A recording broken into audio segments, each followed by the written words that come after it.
सुप्रभात। मैं पायल राजकीय वरिष्ठ माध्यमिक विद्यालय नकली गोदा की 11वीं कक्षा की छात्रा। आज आप सभी के सामने एक मॉडल तैयार किया है जिसका विषय है organic manure from birds feather and innovative agriculture. जैसा कि आप सब जानते हैं कि हमारे देश के अंदर पोल्ट्री फार्मिंग बहुत ही बड़ी स्केल पर की जाती है, जिससे कि पक्षियों के पंखों का प्रयोग उचित रूप से नहीं किया जाता। पक्षियों के पंखों का प्रयोग करने की आज के समय में जो अपनाई गई तकनीक है उसके अंदर लैंडफिल है और पंखों को जलाना। लैंडफिल के कारण क्या होता है कि पंखों को जमीन में दबा दिया जाता है, जिससे कि भूमि प्रदूषण होता है और उसको डिकम्पोज होने में बहुत ज़्यादा समय लग जाता है। और दूसरा है उसको पंखों को जलाने से हमारे एनवायरनमेंट के अंदर अनेक प्रकार की जहरीली गैसें उत्पन्न होती है, जिससे कि वायु प्रदूषण होता है। लेकिन जो तकनीक आज हमने अपनाई है उसमें हमने एक इस तरह की तकनीक अपनाई है जिससे कि पंखों का निपटारा भी हो जाता है और हमारे एनवायरनमेंट को किसी तरह का कोई नुकसान भी नहीं होता।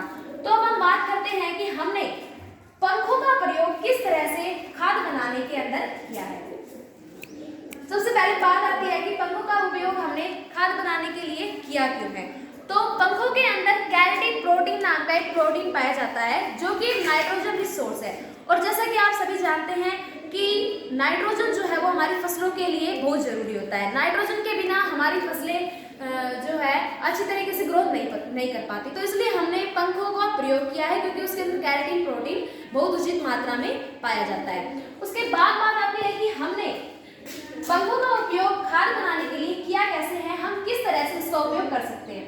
तो सबसे पहले हम पंखों का स्टीम बॉयलिंग करेंगे। स्टीम बॉयलिंग 140 डिग्री सेल्सियस पर, ताकि पंखों के अंदर जितने भी सूक्ष्म जीव, जितने भी हानिकारक जीव हैं वो सारे क्या होते हैं, नष्ट हो जाते हैं और वो पूर्ण रूप से नाइट्रोजन रिसोर्स बन जाता है। कह सकते हैं कि पंखों के अंदर पाए जाने वाला जो कैरेटिन प्रोटीन है तो वो पूर्ण रूप से उसका डिग्रेडेशन हो जाता है।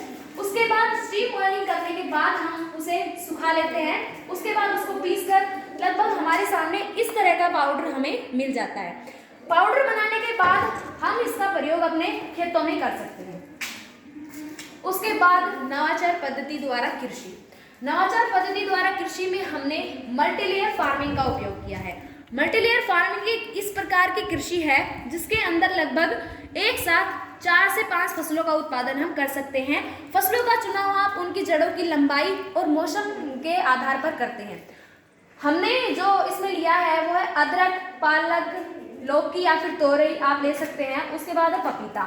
तो हमने इसका चुनाव इसलिए किया है क्योंकि अदरक जो है वो भूमि से लगभग 2 इंच नीचे लगाई जाती है।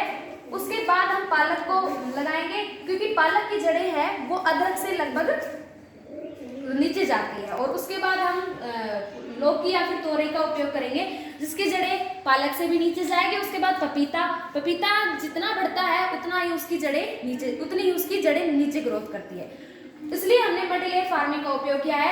धीरे धीरे करके जैसे ही अदरक ग्रोथ करेगी उससे पहले पालक लगभग 15 से 16 दिन में अपनी पूरी ग्रोथ कर लेगा, उसका उपयोग हम कर लेंगे।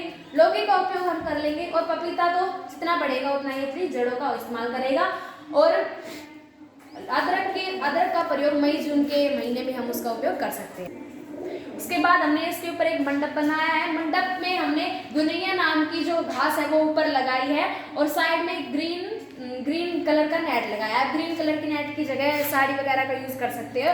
इससे जो है बाहर के आवारा जानवर उसके अंदर नहीं आ पाते और इंसेक्ट्स नहीं आ पाते। उसके बाद हमने इंसेक्ट्स को कंट्रोल करने के लिए फेरोमोन ट्रैप का उपयोग किया है। फेरोमोन ट्रैप के अंदर इसके अंदर फीमेल ल्योर लगाया जाता है, फीमेल इंसेक्ट ल्योर लगाया जाता है, जिससे कि जो नर इंसेक्ट है वो इसके अंदर कंट्रोल हो सकते हैं। इसके अंदर आएंगे उसके आकर्षित होकर और उसके बाद इसके अंदर फंस जाएंगे और इससे इंसेक्ट कंट्रोल हो सकते हैं। उसके बाद मॉडल का पूरा लाभ है, बर्ड्स फीदर अच्छी तरीके से उसका निपटारा कर सकते हैं। इसके द्वारा हम कम खर्च पानी में ज़्यादा फसल उत्पादन कर सकते हैं और फेरोमोन ट्रैप के अंतर्गत हम इंसेक्ट्स को पकड़ सकते हैं और उनकी जाँच भी कर सकते हैं।